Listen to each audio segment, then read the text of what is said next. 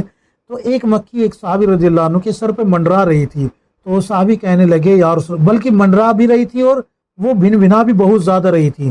تو صحابی رضی اللہ عنہ نے پوچھا یا رسول اللہ اس مکھی کو کیا ہو گیا ہے، یہ اتنا شور کیوں کر رہی ہے؟ تو اللہ کے نبی صلی اللہ علیہ وسلم نے فرمایا کہ یہ کہہ رہی ہے کہ آپ بغیر سالن کے کھانا کھا رہے ہیں، حالانکہ یہاں پر ایک بہت عمدہ اور اعلیٰ قسم کا شہد ہے۔ تو حضرت علی رضی اللہ عنہ ایک پیالہ لیتے ہیں، آپ صلی اللہ علیہ وسلم کا پیالہ لے کے اس مکھی کے پیچھے پیچھے ایک غار میں پہنچتے ہیں اور وہاں سے شہد نکال کے لے کے آتے ہیں۔ تو شہد جو ہے تمام صحابہ میں تقسیم کر دیا جاتا ہے، لیکن وہ مکھی پھر بھی رسول اللہ صلی اللہ علیہ وسلم کے پاس جو ہے اس صحابی کے پاس منڈراتی رہتی ہے واپس آنے کے بعد بھی۔ تو وہ صحابی پھر پوچھتے ہیں یا رسول اللہ یہ مکھی کا کیا ماجرا ہے؟ تو اللہ کے نبی صلی اللہ علیہ وسلم فرماتے ہیں کہ یہ مکھی جو ہے مجھ سے بات کر رہی ہے اور میں اس سے یہ مجھے بتا رہی ہے کہ یہ جو پھول ہوتے ہیں، پتیاں ہوتی ہے، یہ بڑے تلخ اور کڑوے ہوتے ہیں، یہ بڑے تلخ اور کڑوے ہوتے ہیں، جب ہم ان کو کھاتے ہیں تو حلق تک کڑوا ہو جائے۔ تو اللہ کے نبی صلی اللہ علیہ وسلم نے پوچھا کہ جب یہ اتنے تلخ ہے تو پھر یہ شہد جب تم بناتی ہو تو اتنا میٹھا کیسے؟ تو وہ مکھی کہتی ہے کہ ہمارا ایک سردار ہے، جب ہم پھولوں کی طرف جاتے ہیں اور پتیوں کی طرف جاتے ہیں تو جب ہم ان کو چباتے ہیں تو یہ جو ہمارے سردار ہے یہ آپ صلی اللہ علیہ وسلم پہ درود پڑھتے ہیں اور ان کی اتباع میں ہم بھی درود پڑھتے ہیں، لہٰذا یہ جو پھول اور پتیاں ہے یہ شیرین ہو جاتے ہیں، یعنی میٹھے ہو جاتے ہیں، اور یہ شہد میٹھا اور عمدہ ہو جاتا ہے۔ تو شہد جو بنتا ہے رسول اللہ صلی اللہ علیہ وسلم پہ درود شریف پڑھنے کی وجہ سے میٹھا ہوتا ہے۔ اس روایت کو جو لکھا ہے مولانا خواجہ ضیاء اللہ نقشبندی رحمۃ اللہ علیہ نے لکھا ہے، کس میں؟ مقاصد السالکین میں لکھا ہے۔ تو اس روایت کے بارے میں حکم کیا ہے؟ تلاش بسیار کے باوجود یہ روایت سندن تاحال کہیں نہیں مل سکی، اور جب تک اس کی کوئی معتبر سند نہ ملے آپ صلی اللہ علیہ وسلم کے انتصاب سے بیان نہیں کی جا سکتی۔ اگلی روایت بھی سن لیجئے، آپ صلی اللہ علیہ وسلم کا ارشاد ہے جو شخص یہ چاہتا ہو کہ وہ میت کو زمین پر چلتا ہوا دیکھے تو اسے چاہیے کہ وہ ابو بکر صدیق رضی اللہ عنہ کی طرف دیکھیں۔ اس روایت کے بارے میں حکم کیا ہے؟ اس روایت کو کئی سارے لوگوں نے اپنی اپنی کتابوں میں نقل کیا ہے، جیسے کہ علامہ ثبت ابن جوزی رحمۃ اللہ علیہ نے مررۃ الزمان میں بلا سند نقل کیا ہے، اسی طریقے سے دوسرے لوگوں نے بھی نقل کیا ہے، لیکن حکم یہی ہے کہ تلاش بسیار کے باوجود یہ روایت سندن تاحال کہیں نہیں مل سکی، بغیر سند کے نقل کیا ہے۔ تو یہ تلاش بسیار کے باوجود اس کی سند نہیں مل رہی، اس کو بیان نہ کیا جائے۔ اگلی روایت سن لیجئے، حضرت فاطمہ رضی اللہ عنہ کا اپنی اور غیر محرم یعنی دونوں کی نگاہ کی چاند پر اکٹھا ہونے کی وجہ سے پہلی تاریخ کا چاند نہ دیکھنا۔ ایک مرتبہ رسول اللہ صلی اللہ علیہ وسلم چاند کی پہلی تاریخ کو حضرت فاطمہ رضی اللہ عنہ کے پاس تشریف لائے اور کہا فاطمہ تم نے آج کا چاند دیکھا؟ تو حضرت فاطمہ رضی اللہ عنہ نے کہا یا رسول اللہ میں نے نہیں دیکھا۔ تو اللہ کے نبی صلی اللہ علیہ وسلم نے پوچھا کیوں نہیں دیکھا؟ تو حضرت فاطمہ رضی اللہ عنہ خاموش ہو گئی۔ پھر دوبارہ پوچھا کہ کیوں نہیں دیکھا؟ تو حضرت فاطمہ رضی اللہ عنہ نے کہا کہ یا رسول اللہ آج بہت سارے لوگوں کی، تمام مسلمانوں کی چاند پہ نگاہ پڑتی، اور اگر میں بھی چاند دیکھتی تو میری نگاہ اور ان غیر محرم مسلمانوں کی، مردوں کی نگاہ چاند پہ جمع ہو جاتی، اور میں یہ سمجھی کہ یہ حیا کے خلاف ہے کہ ایک غیر محرم کی نگاہ کے ساتھ فاطمہ کی نگاہ جمع ہو چاند پہ، لہٰذا میں نے چاند ہی نہیں دیکھا۔ تو اس روایت کے بارے میں حکم کیا ہے؟ تلاش بسیار کے باوجود یہ روایت سندن تاحال کہیں نہیں مل سکی، لہٰذا اس کو بیان نہ کیا جائے۔ اگلی روایت بھی سن لیجئے، تشہد کی حالت میں جس شخص کی انگلیاں گھٹنوں سے نیچے ہوگی تو وہ قیامت کے دن کاٹ دی جائے گی۔ بڑا مشہور ہے نا یہ کہ بھئی جو تشہد میں جب بیٹھتے ہیں تو انگلیاں گھٹنے سے نیچے نہیں پڑنی چاہیے۔ تو اس روایت کا جو ہے حکم بتا رہا ہوں، خوب اچھے سے سن لیجیے گا اس کو۔ تو اس کے بارے میں حکم یہ ہے کہ یہ روایت سندن تاحال کہیں نہیں مل سکی، اور ایسی خبر صرف آپ صلی اللہ علیہ وسلم کے انتصاب سے ہی معلوم ہو سکتی ہے، اس لیے اس کو بیان نہ کیا جائے۔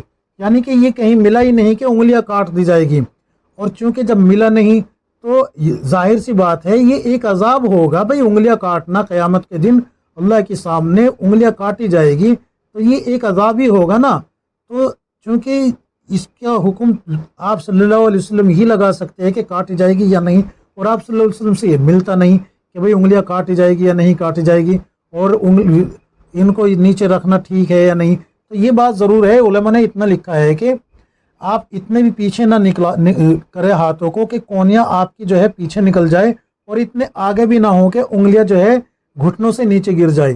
ایک متوسط، ایک درمیانے انداز پہ رکھی ہوئی ہے، درمیانی جگہ پہ رکھی ہوئی ہو، تو یہاں تک تو ٹھیک ہے۔ لیکن اس کو آپ صلی اللہ علیہ وسلم کے انتصاب سے یہ کہنا کہ اللہ کے نبی نے فرمایا ہے، تو یہ تو ملتا ہی نہیں کہیں، اور چونکہ یہ ملا ہی نہیں تو آپ صلی اللہ علیہ وسلم کو جو ہے اس میں گواہ بھی نہیں بنا سکتے کہ اللہ کے نبی نے فرمایا ہے، تو اس لیے اس کو جو ہے بیان نہ کیا جائے، نہ ہی اس کی کوئی حقیقت ہے۔ امید ہے کہ یہ تمام روایتیں آپ حضرات کی سمجھ میں آ گئی ہوگی۔ اللہ تبارک و تعالی ہم سب کو کتاب و سنت کے مطابق زندگی گزارنے کی توفیق عطا فرمائے، آمین یا رب العالمین۔